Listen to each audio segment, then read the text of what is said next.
Bismillahirrahmanirrahim. Hadis nomor 12 dalam Al-Arba'in An-Nawawiyah. An Abi Hurairah radhiyallahu anhu qala.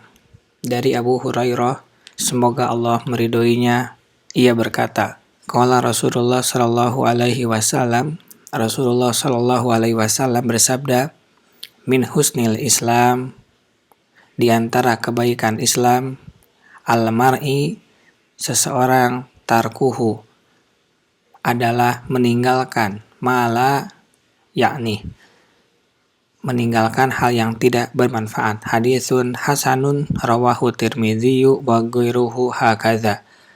Hadis hasan diriwayatkan oleh Tirmidzi dan selainnya semisal itu pula. Dalam hadis ini memberikan gambaran kepada kita, jika seseorang ingin melihat kadar keislaman orang lain, di antara hal yang bisa dia lihat adalah bagaimana dia menghabiskan waktunya. Apakah ia menghabiskan untuk sesuatu yang bermanfaat atau tidak bermanfaat? Apakah dia itu selama waktu yang diberikan Allah kepadanya itu sibuk dengan perkara yang merupakan urusannya atau malah bukan. Apabila seseorang itu menghabiskan waktunya untuk yang bermanfaat, baik itu untuk dunianya ataupun akhiratnya, maka Islamnya itu bagus, elok, indah. Namun, jika dia itu selalu sibuk mengomentari yang bukan urusannya, atau bahkan bukan bidangnya, maka ia sebenarnya telah membuang-buang waktunya. Bahkan menjadikan Islamnya itu tidak baik, tidak elok. Dari sinilah diantaranya kita bisa melihat keelokan Islam dari seseorang. Oleh karenanya, Ibnu Rajab Al-Hanbali rahimallahu ta'ala berkata mengenai hadis ini, hada hadisun aslun adimun min usulil adab. Hadis ini merupakan prinsip pokok yang besar dari prinsip adab atau akhlak. Karena sebagaimana yang dijelaskan diantaranya oleh Imam Abu Amr bin Salah yang menceritakan dari Abu Muhammad bin Abi Zaid, Imam Mazhab Maliki pada masanya, beliau berkata, puncak etika kebaikan itu bermuara dalam 4 hadis. Yang pertama yaitu sabda Rasulullah SAW, barang siapa beriman kepada Allah dan hari akhir, hendaklah ia berkata yang baik atau diam.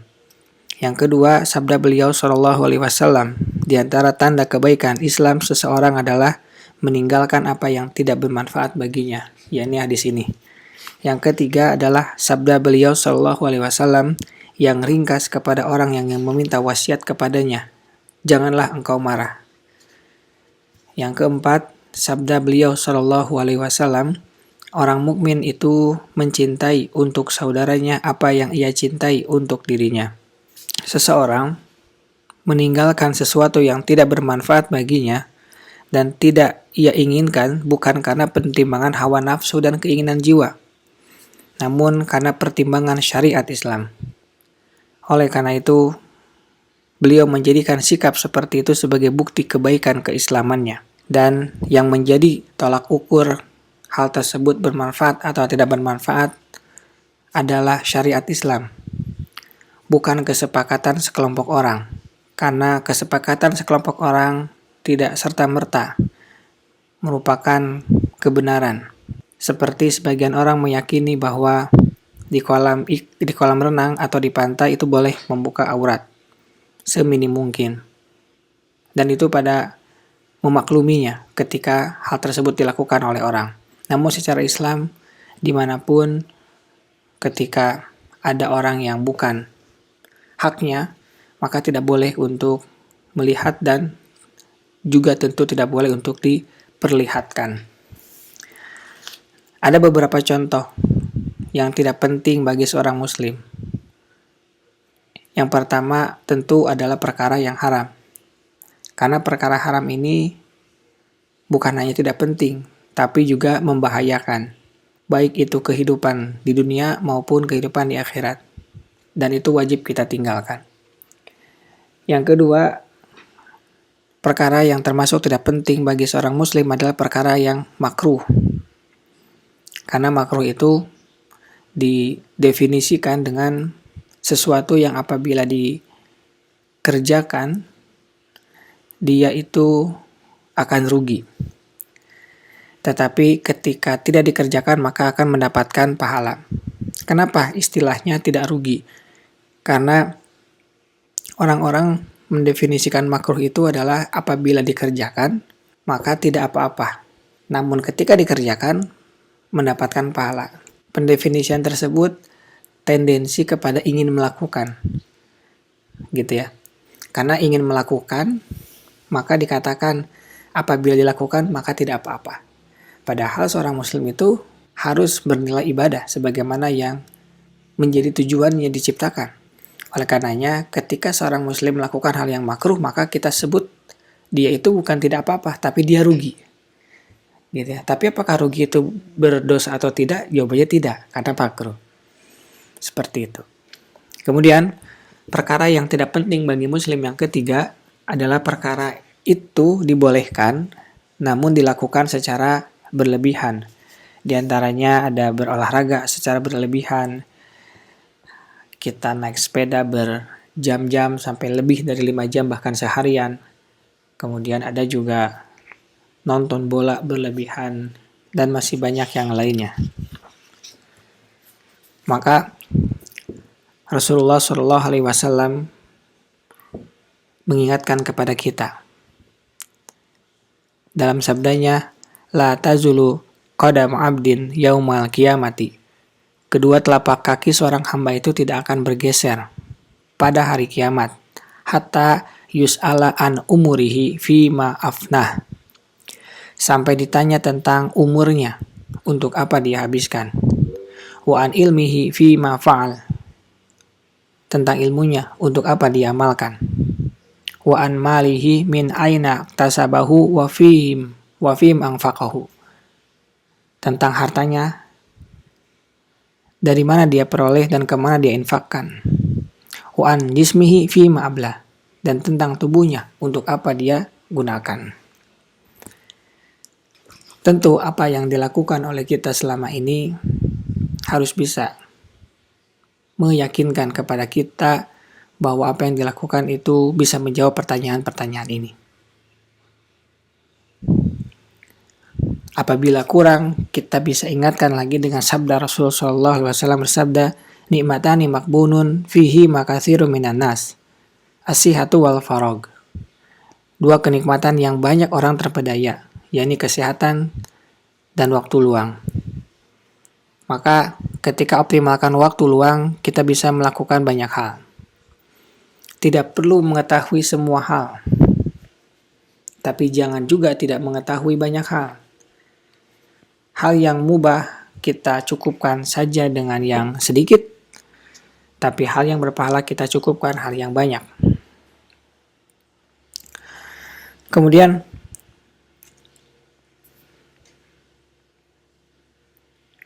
Nabi SAW itu juga bersabda, ihris ala ma yanfa'uk wasta'in billah wala ta'zaz. Berkemauan keraslah, bersungguh-sungguhlah kepada apa yang bermanfaat bagimu, dan minta tolonglah kepada Allah dan janganlah bersikap lemah.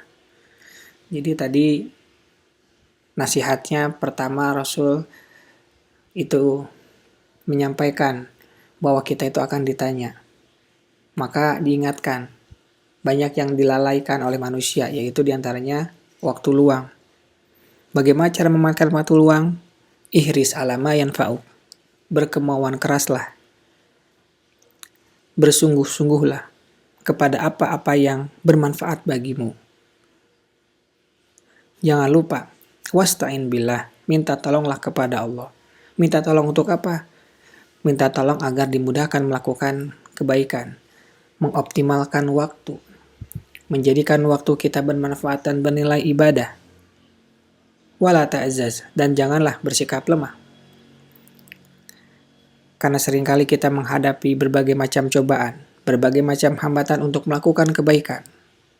Wala ta'zaz, maka janganlah menjadi lemah. Kemudian prinsip yang mendasar dalam meninggalkan hal-hal yang diharamkan dalam Islam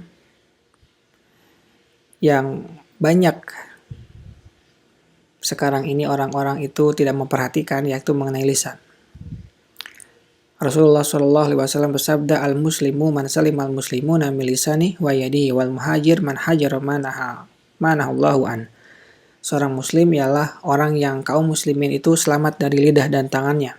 Dan orang yang hijrah adalah orang yang meninggalkan apa yang Allah larang.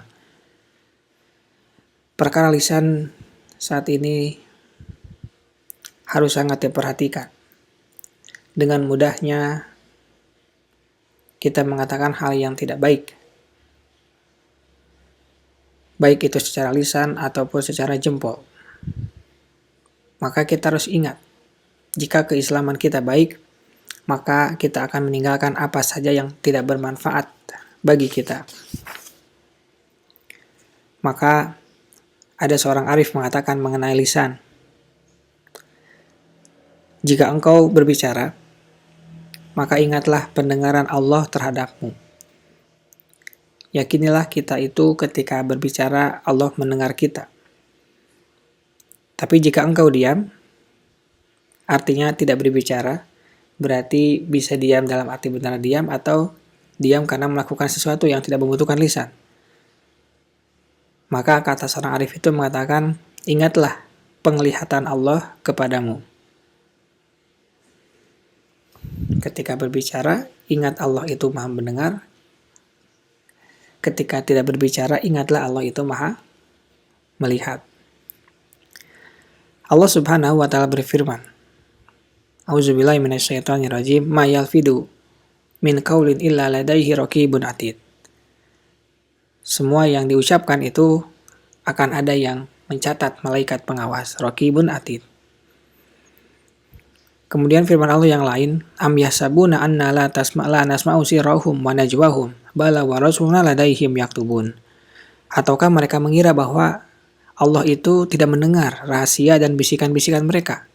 Sebenarnya kami mendengar, kata Allah, dan utusan-utusan kami malaikat itu selalu mencatat di sisi mereka. Maka pesan-pesan ini sangat penting kita dapatkan. Kita camkan bersama-sama mengenai hal-hal yang tidak bermanfaat, yang banyaknya itu berasal dari lidah. Kemudian dari hadis ini kita bisa memberikan ringkasan. Pertama, hadis ini mengisyaratkan salah satu standar bagusnya kualitas keislaman, ketundukan dan kesempurnaan iman seorang adalah meninggalkan perkataan dan perbuatan yang tidak bermanfaat bagi orang tersebut, baik itu manfaat dunia maupun akhirat. Yang kedua, makna hadis ini adalah di antara keburukan kualitas keislaman. Kalau yang pertama tadi kebaikan, sekarang yang kedua adalah keburukan. Keislaman seseorang adalah dia melakukan yang tidak bermanfaat baginya. Syekh Ismail bin Muhammad al-Ansari rahimallahu mengatakan, sesungguhnya di antara jeleknya keislaman seseorang adalah dengan dia mengerjakan hal yang tidak bermanfaat bagi dirinya. Yang ketiga, hadis ini mengisyaratkan agar seorang muslim itu menaikkan kualitas dirinya dengan dianjurkan menggeluti hal-hal yang bermanfaat.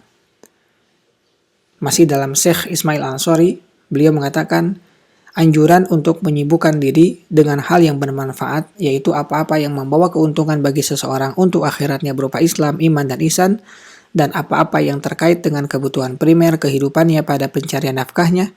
Jadi kesibukan dengan hal ini akan mendatangkan keselamatan dari permusuhan dan keburukan. Artinya ketika kita melakukan hal-hal yang bermanfaat, tentu secara otomatis kualitas kita akan meningkat karena bermanfaat.